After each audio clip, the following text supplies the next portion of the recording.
तो 5 सीज़न चलने के बाद द बॉयज़ अब फाइनली एंड हो चुका है और अपने फिनाले एपिसोड के साथ इसने बहुत कुछ दिखाया अपने सिर्फ 1 घंटे के रन टाइम में। एंड आई गेस ये फिनाले काफ़ी ओके ओके टाइप का था और एक्सपेक्टेशंस को मीट करने का तो पता नहीं, पर ये उतनी बुरी तरह ब्लो अप भी नहीं हुआ जितना हमने सोचा था। और काफ़ी बैलेंस टेक के साथ इन्होंने द बॉयज़ को एंड किया। पर क्या आप हर एक कॉन्सेप्ट और हर एक सटल आर्क को समझ पाए? क्या आपने नोटिस किया किस तरह से एक टॉक्सिक जनरेशनल ट्रॉमा का कितना केओटिक एंड हुआ? कैसे होमलैंडर और बिली अलग इंसान नहीं है और कैसे एक narcissistic nature ultimately Paranoia personality disorder में एंड होता है, और किस तरह कई सारे कैरेक्टर्स के आर्क को कंप्लीट करने की कोशिश करी गई। तो ये वो डिटेल्ड एक्सप्लेनेशन है द बॉयज फिनाले का जो आपको एक सेंस ऑफ कंप्लीटनेस देने वाली है दोस्तों। तो मैं हूं आपका होस्ट विश्वजीत, आप देख रहे हो सुपर सुपर, और बिना किसी देरी के चलिए शुरू करते हैं द ब्रेकिंग पॉइंट। अब एपिसोड के शुरुआत में ही होमलैंडर और रैन का ये इंटरेक्शन काफी ज्यादा इंपॉर्टेंट था, क्योंकि ये जनरेशनल ट्रॉमा खत्म होने का नाम ही नहीं ले रहा है।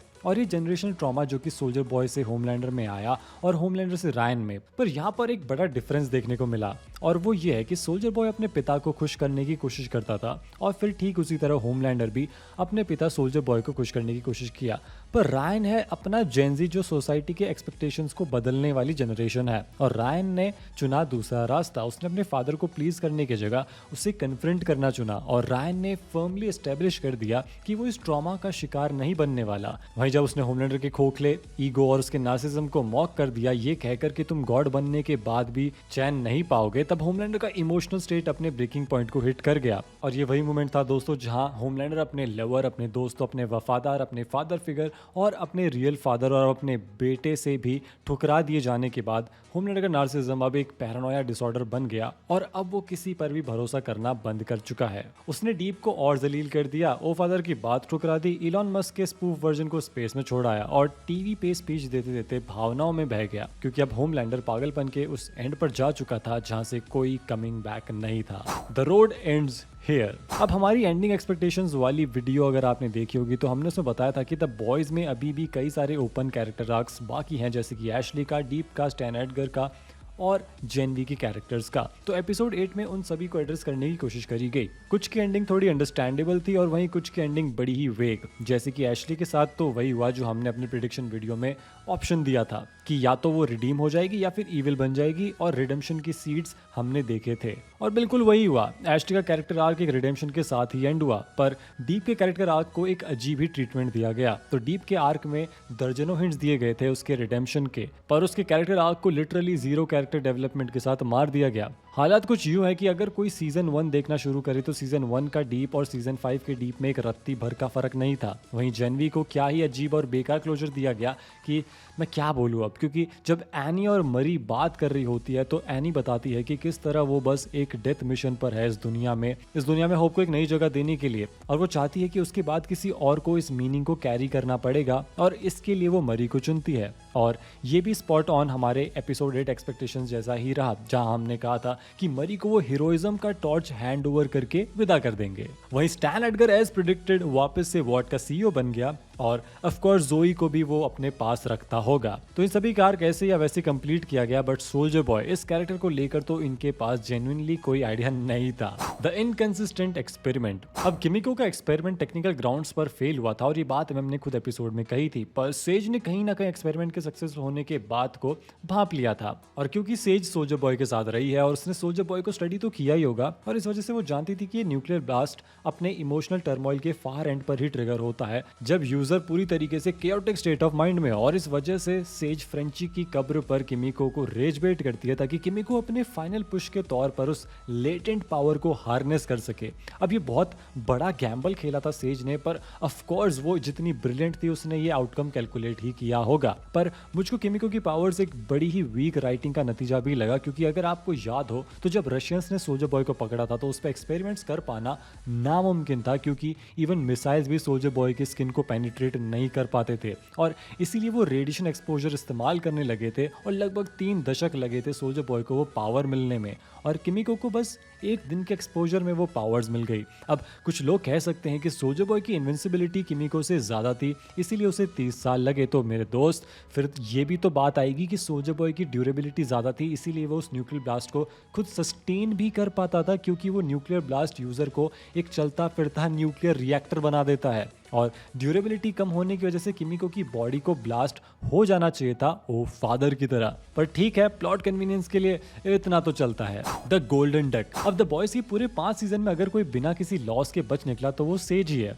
आप सोच के देखो, ये कैरेक्टर अकेले प्लॉट में एंटर करी, अकेले इतने टाइम उसने वॉट और होमलैंडर के बीच में सर्वाइव किया, वॉट की सीईओ भी बन गई, सभी को चेस पीस की तरह इस्तेमाल भी किया, एक दो प्लान्स फेल भी हुए, जान खतरे में भी आई, उसका अपोकलिप्स का सपना भी फेल हो गया, पर एंड में उसने अपनी पावर्स को खो दिया, उसका सुपर कंप्यूटर ब्रेन शांत हो गया और वो एक नॉर्मल इंसान की तरह मौज करने निकल गई आराम से बिना एक खरोच के। तो सिस्टर सेज का कैरेक्टर आर्क एक्चुअली दोनों हाथ घी में और सर कढ़ाई में वाली बात हो गई, क्योंकि देखा जाए तो ये लड़की हर तरफ से जीत गई। सोल्जर बॉय न्यूट्रलाइज कर दिया गया, होमलैंडर मारा गया, उसकी खुद की भी जिंदगी बच गई और अब वो बिना दुनिया को खत्म किए आराम से बैठकर बुक्स पढ़ सकती है। The fall of behemoth. अब इस एपिसोड ने हमें दिखाया होमलैंडर के खोखलेपन को, जब एक ताकत के नशे में एक चूर घमंडी और एरोगेंट इंसान को उसके सबसे भयानक नाइटमेयर का सामना करना पड़े तो क्या होगा। और ऑनेस्टली होमलैंडर के लिए सबसे करारा जवाब था, जहां उसने वही खो दिया जिसके दम पर उसकी पूरी पर्सनैलिटी टिकी हुई थी। एक पावर की एपिटोम पर बैठा शख्स जिसके पास कोई नहीं था सिवाय उसकी अनरिस्ट्रिक्टेड पावर्स के, और जब वो भी उसे छीन लिया गया तब हमें दिखा कि होमलैंडर असल में क्या है, एक वीक और कंप्लेनिंग इंसान। उस छोटे से सीक्वेंस में हमने डिसइल्यूजनमेंट का सबसे क्रूड परफॉर्मेंस देखा। होमलैंडर ने डिनायल, प्लीडिंग और ब्रोकरिंग सारे बिहेवियर दिखाए जो एक वीक इविल इंसान करता है जब वो कॉर्नर कर दिया जाए। वो पहले बिली से सौदा करने की कोशिश करता है कि तुम मुझे छोड़ दो क्योंकि मैंने तुम्हें बहुत बार बख्शा था। फिर वो गिड़गिड़ाता है कि वो कुछ भी करने को तैयार है, वो उसे बेका ला के देगा, ये करेगा वो करेगा, सब कुछ कह दिया उसने। और फिर उसके बाद वो डिनायल में चला जाता है कि ये ज़रूर एक बुरा सपना होगा और ये रियलिटी नहीं है। तो वो नज़ारा खुद में एक बहुत ही स्ट्रॉन्ग मोमेंट था और ऑनेस्टली एंटनी स्टार की एक्टिंग ने इसे इतना कंपेलिंग भी बनाया। The comic accuracy. अब इस एपिसोड की एक खास बात रही कि यहाँ पर दो ऐसे इंपॉर्टेंट एलिमेंट्स थे जिसे सीधा सीधा कॉमिक से लिया गया। तो सबसे पहला, जब होमलैंडर बिली के सामने अपनी नीज पर होता है और बुरी तरह घायल होता है तब बिली उसे उस क्रोबार से ही मारता है। एग्जैक्टली ऐसे कॉमिक्स में भी हुआ था। वहीं जब बिली वापस से इस कंक्लूजन पर पहुंचता है कि सिर्फ होमलैंडर के खत्म हो जाने से कुछ नहीं होता, उसे उस नोशन ऑफ सुपर हीरोज को ही खत्म करना होगा, क्योंकि आज नहीं तो कल कोई और होमलैंडर उठ खड़ा होगा। और ये आइडियोलॉजिकल कंक्लूजन बिली का कॉमिक में भी सेम ही होता है और वो ह्यूई को ऐसे ही बड़ी सी बिल्डिंग में मिलता है। फिर वहां पर उन दोनों की बहस और हाथापाई भी होती है। उस कॉन्फ्लिक्ट में ह्यूई बिली को मार डालता है। तो ये दोनों ही अडेप्टेशंस बड़े कॉमिक एक्यूरेट थे और ऑनेस्टली मुझे ये बढ़िया लगा कि इन्होंने ह्यूई और बिली वाला पार्ट रखा, क्योंकि उसकी इंपॉर्टेंस मैं आगे बताने वाला हूँ। The tragic parallels. तो अगर मैं पूछूं कि होमलैंडर और बिली की कहानी में क्या फर्क था दोस्तों, तो उसका जवाब है कि एक को मौत ने नहीं बख्शा और दूसरे ने मौत को सुकून से एक पुराने दोस्त की तरह गले लगाया। बिली और होमलैंडर दोनों सेम टाइप के इंसान थे, फर्क बस ये था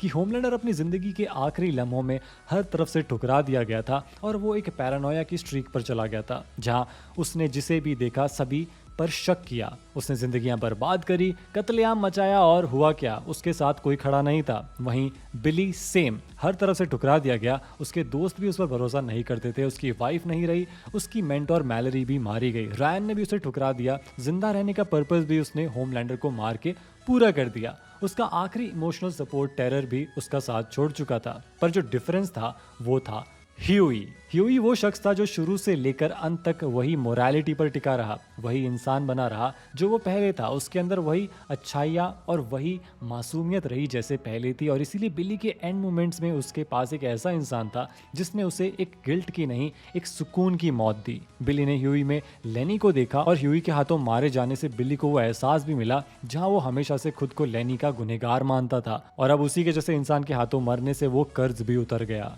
तो मेरे लिए तो ये फिनाले बड़ा ही मिक्स्ड फीलिंग वाला रहा, जहां कुछ चीजों को लेकर मैं सेटिस्फाइड रहा, इवन दो वो फाइट और ह्यूई और बिली का डायनामिक ज्यादा देर चलना चाहिए था, बट स्टिल थोड़े में ही सही उन्होंने एटलीस्ट डीपर चीजों को एड्रेस तो किया। वहीं कुछ चीजें वीक राइटिंग का नतीजा लगी और कुछ चीजें बड़ी वेग रखी गई, पर अब 1 घंटे के तौर पे हमें जो भी मिला उसी पर गुजारा करना पड़ेगा। पर अब यहाँ से इनके पास एक मौका तो है स्टोरी को आगे बढ़ाने का किसी और स्टोरी लाइन के तौर पर, क्योंकि सोल्जर बॉय अभी भी एग्जिस्ट करता है। स्टैन एडगर वॉट का सीईओ बन गया है, मरी अब न्यू फेस ऑफ हीरोइज्म रहेगी। तो क्या ये कहानी के पन्ने दोबारा फिर खोले जाएंगे फ्यूचर में या नहीं, ये देखना दिलचस्प होगा। तो कमेंट सेक्शन में ज़रूर बताना कि आप लोगों को क्या लगता है, सोल्जर बॉय की कहानी किस तरफ जाएगी यहाँ से, क्या इस कहानी को आगे कंटिन्यू किया जाएगा। बाकी आज की वीडियो अच्छी लगी हो तो वीडियो को लाइक और शेयर ज़रूर कर देना, और हाँ, चैनल को सब्सक्राइब भी कर लेना क्योंकि ऐसी और वीडियोज़ आती रहेंगी। Thank you for watching guys, this is Vishwajeet and you are super super. Piece.